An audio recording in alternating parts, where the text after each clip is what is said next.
di dalam bahasa, orang yang punya pengetahuan itu tentu akan berpengaruh pada sikap lakunya. Tetapi penghayatan kedalaman pengetahuan hanya bisa diperoleh dengan pengalaman.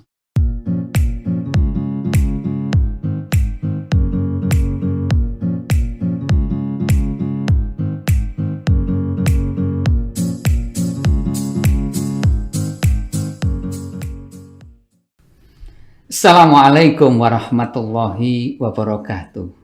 Subhanallah walhamdulillah wala ilaha illallah wallahu akbar. Allahumma sholli ala Muhammad wa ala alihi wa ashabihi ajmain. Sobat Jembermu, apa kabar? Tetap sehat, tetap semangat, dan tetap ceria.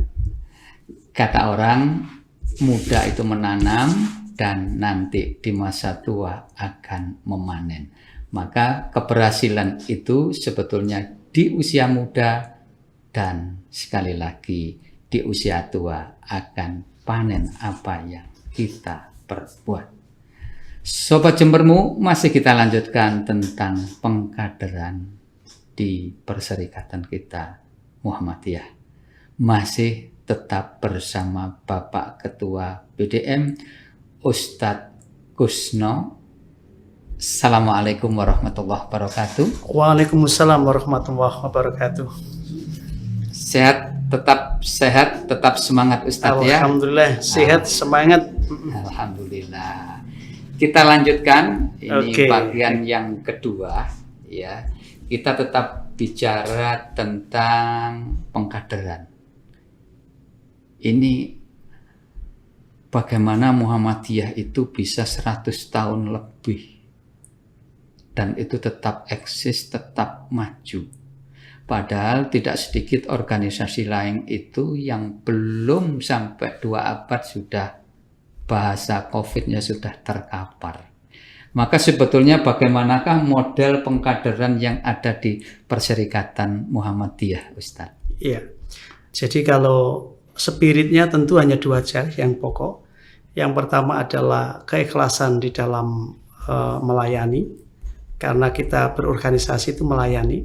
Yang kedua adalah tertib di dalam menegakkan norma dan tunduk pada nilai yang dikembangkan dalam berorganisasi, yang nanti akan bisa menjadi budaya organisasi ya dalam perserikatan kita itu. Nah, terkait dengan budaya organisasi untuk kaderisasi ini sangat luar biasa di Muhammadiyah itu sebenarnya. Walaupun ada juga sih yang merasa bahwa proses kaderisasi itu kesannya masih belum optimal ya, masih kurang, ya orang yang cerdas selalu bisa untuk mengevaluasi. Tetapi paling tidak saya mencatat ada 2 model di dalam perkaderan yang ada di Muhammadiyah ini.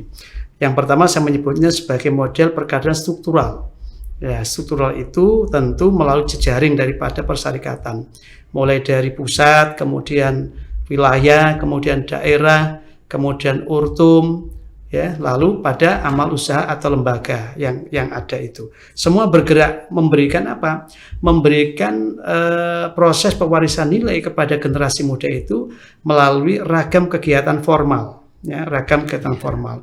Ada namanya Baitul Arkom, ada namanya Darul Arkom, ada namanya Taruna Melati, ada namanya macam-macam lah terkait dengan yang struktural. Dan umumnya struktural ini ada screening khusus ya untuk tahapan-tahapannya itu. Ada dasar, ada madya, ada paripurna, dan itu menunjukkan bahwa model daripada perkaderan yang ada di Muhammadiyah secara struktural itu juga dinamis banget.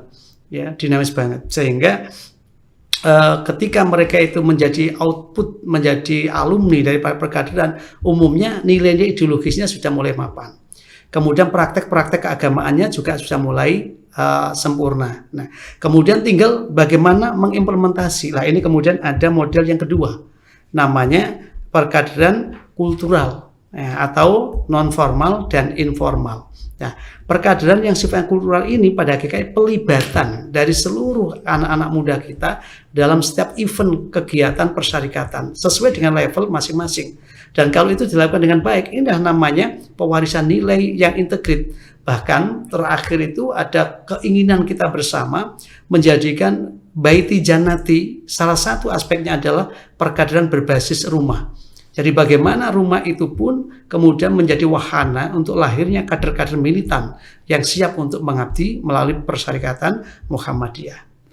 Jadi ada aspek kultural, aspek lingkungan, aspek keluarga, sehingga bahwa nilai-nilai Islam, nilai-nilai ke-Muhammadiyah itu bisa terinternalisasi. Tapi begini Ustadz, saya merasakan, saya juga kader ya, bukan mantan kader, kader dan sekarang masih kader terus ya, berkader. karena masih muda terus. Ini ada, ini yang kadang-kadang ada yang tetap fanatik. Ya, saya IPM loh, nggak mau masuk pemuda. Saya NA loh, nggak mau masuk Aisyah. Sehingga ada fanatisme sektoral. Kalau kita mengatakan dalam global itu fanatisme sektoral. Supaya IPM tetap IPM, sesuai IMM tetap IMM. Padahal tatkala kita masuk di Muhammadiyah, ya sudah lebur dari satu untuk mengembangkan organisasi kita, mulai dari PRM sampai ke pimpinan pusat. Ustadz, ayo, gimana cara memecahkan itu? Sebenarnya kita nikmat-nikmat saja ya dengan pandangan-pandangan seperti itu. Artinya apa? Orang yang memahami budaya organisasi persyarikatan tidak sekedar organisasi, tetapi sebuah gerakan.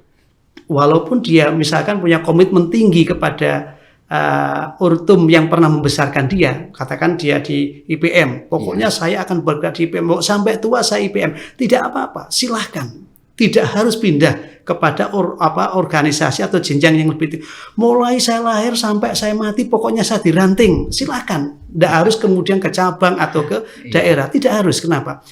Karena budaya organisasi yang ditanam oleh Muhammadiyah yang tadi saya sebut minimal 2 tadi itu, yakni ikhlas mengabdi di dalam berorganisasi dan tertib di dalam menjunjung tinggi menegakkan norma nilai yang ada dalam Muhammadiyah, itu sudah cukup sebagai satu kekuatan yang merekat di posisi manapun dia ada, itu tidak ketinggalan dan tidak kehilangan kekaderannya itu. Jadi sepanjang okelah dia fanatik di IPM pemuda, tetapi tatkala tetap ikhlas, tertib pada norma dan tunduk pada kaidah, tidak ada masalah. Tidak ada masalah. Itu kader militan. Ya, saya mempunyai yang seperti itu ya. Sekarang dalam unsur pimpinan ini aja, itu ada nampak. Ketika disebut IPM, gregetnya luar biasa.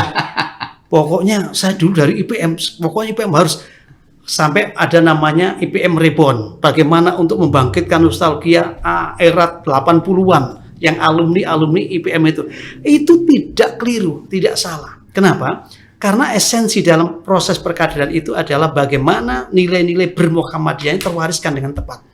Yang salah itu ketika menganggap bahwa saya kader IPM lalu berbeda nilai norma gitu dengan saya kader IMM.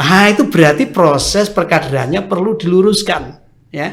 Kalau sudah bicara seperti itu, kadang-kadang saya sendiri juga timbul ego. Kita ini adalah alumni asrama remaja takwa. Ini tidak terasa muncul di situ. Tetapi saya kira kalau memang itu tetap dibingkai keikhlasan, tertib norma, tertib organisasi, tetap akan memberikan dinamisasi kemajuan kepada Muhammadiyah itu.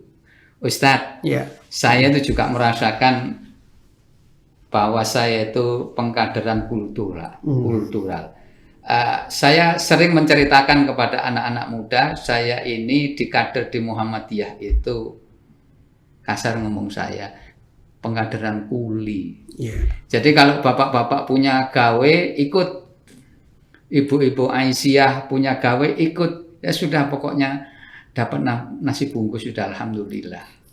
Nah, tetapi apa yang seperti itu di zaman itu kan tidak boleh buat ukuran untuk pengkaderan zaman sekarang. Ustadz sekalipun tetap kultural, tetapi model bagaimana yang sesuai dengan kekinian, milenial. Iya, makanya kita itu kan sudah punya putusan namanya gerakan jamaah dan dakwah jamaah, yang kemudian pada akhir putusan muktamar disebut dengan dakwah komunitas. Jadi dakwah komunitas ini sebuah alternatif yang diberikan oleh persyarikatan karena merespon terhadap dinamika kader-kader yang berkembang pada saat ini.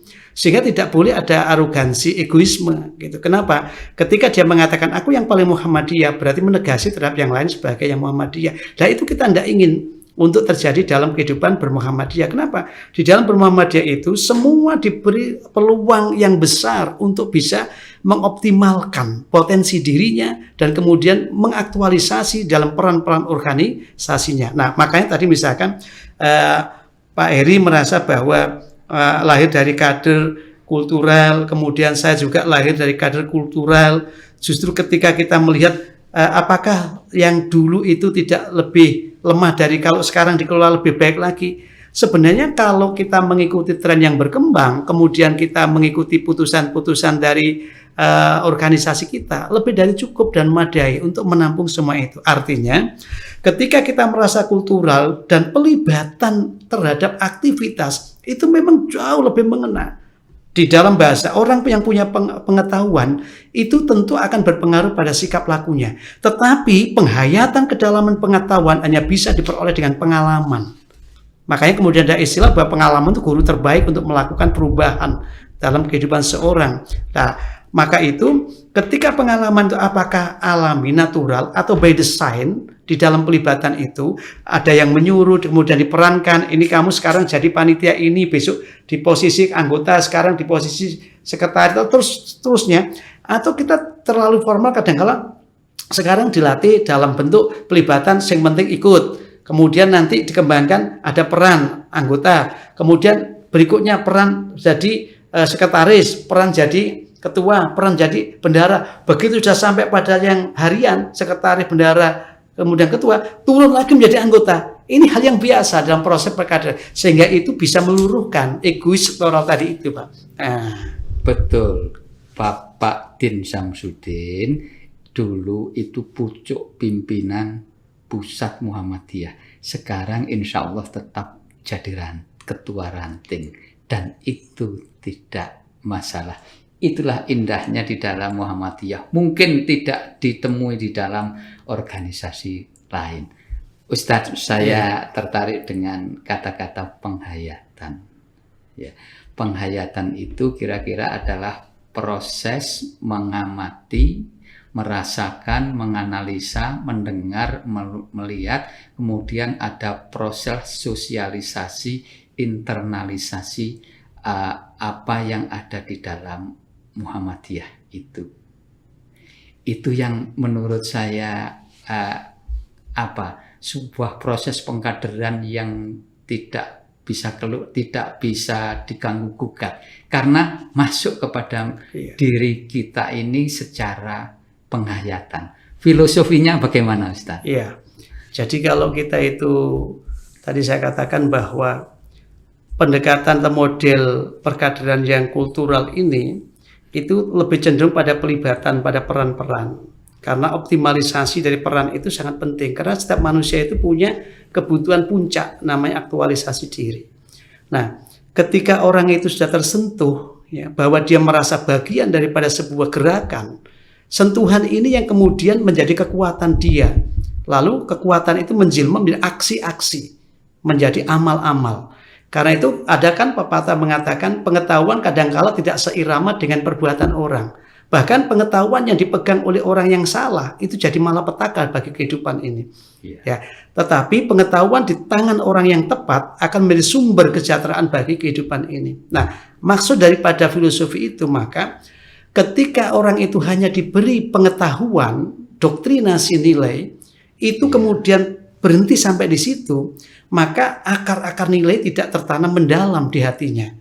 Berbeda dengan ketika ada pengetahuan walaupun sedikit, tetapi kemudian dielaborasi dengan penghayatan melalui pengalaman-pengalaman real, maka itu dia akan merasakan indahnya daripada pengetahuan yang kecil tumbuh kembang pada dirinya, lalu melekat sebagai satu kekuatan yang dahsyat, mengubah cara pandang dia dan merubah perilaku dia. Dan itulah yang diingini dalam kita berorganisasi Muhammadiyah ini. Karena Muhammadiyah hakikatnya Islam yang sebenarnya. Jadi kalau ada nilai-nilai yang kemudian menyimpang dari Islam itu sendiri, barangkali itu kaifiah yang perlu untuk diluruskan.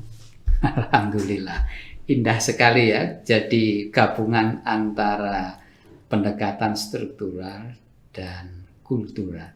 Sehingga secara kultural itu masuk pada jasad hidup kita ini, secara struktural kita berlatih untuk bagaimana menempatkan, bagaimana membagi peran dan sebagainya, dan akhirnya menjadi seorang kader yang betul-betul sebagai pelangsung, pelanjut dan penyempurna. Ustadz, sampai kepada ujung pertemuan kita, ada kata kunci Ustadz, silahkan. Ya, kata kuncinya tadi saya katakan di awal bahwa ingin menjadi kader, ya harus mengkaderkan diri. Kemudian berusaha untuk memahami nilai-nilai dan norma yang sedang dikembangkan dalam sebuah organisasi. Maka akan lahir namanya komitmen. Ketika komitmen itu lahir, akibat kedekatan tadi, kedekatan emosinya dengan organisasinya, maka apapun yang ia kerjakan, selalu akan ia gunakan untuk melayani organisasi itu. Sehingga tidak terjadi, begitu menjadi orang yang sudah masuk kategori ring kader, justru menjadi keder. Semua jadi tidak karon-karon gitu ya. Nah ini nggak terjadi. Oleh karena itu mari sekali lagi spirit ikhlas tadi itu dan spirit tertib menjadi kata kunci. Di mana kita akan membawa diri kita sebagai kader, di situ harus kita pegangi dua hal itu. Ustadz, terima kasih. Lain hari kita lanjutkan. Sobat Jembermu, berani menjadi kader, harus berani belajar. Berani menjadi kader, harus ikhlas. Berani menjadi kader, harus berkemajuan. Fastabiqul khairat. Wassalamualaikum warahmatullahi wabarakatuh.